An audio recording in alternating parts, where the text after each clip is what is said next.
അടിപൊളി egg lollipop ആക്കിയാലോ.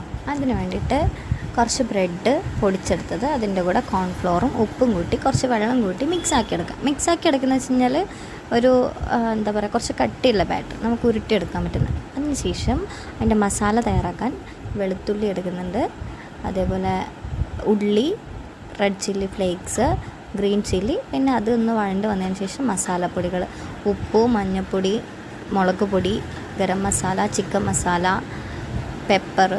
അപ്പോൾ ഇത്രയും സാധനങ്ങൾ മിക്സാക്കിയതിന് ശേഷം അതിൻ്റെ അകത്ത് 3 മുട്ട വേവിച്ചിട്ട് ഗ്രേറ്റ് ചെയ്തെടുത്തതാണ്. അതിൻ്റെ കൂടെ ഉരുളക്കിഴങ്ങും ഇട്ട് ഒരു മിക്സാക്കി വെക്കുക. അതിന് ശേഷം ഈ ബ്രെഡിൻ്റെ മിക്സ് എന്ത് ചെയ്യുക, ഒന്ന് വെള്ളത്തിൽ കൂട്ടിയിട്ട് ഒന്ന് പരത്തിയെടുത്തിട്ട് ഉരുട്ടിയെടുക്കുക. ഓരോന്നോരോന്നായി ഉരുട്ടിയെടുത്തിട്ട് മുട്ടയിലും അതേപോലെ ബ്രെഡ് ക്രംസിലും മുക്കിയിട്ട് പൊരിച്ചെടുക്കുക. അതുകൂടെ ബാക്കിയുള്ള, അതായത് എക്സ്ട്രാ ഉണ്ടെങ്കിൽ അത് ഒരുമിച്ച് മിക്സാക്കിയിട്ട് എന്തായാലും നിങ്ങൾ എണ്ണയിലിട്ട് പൊരിച്ചെടുത്ത് നോക്കുക.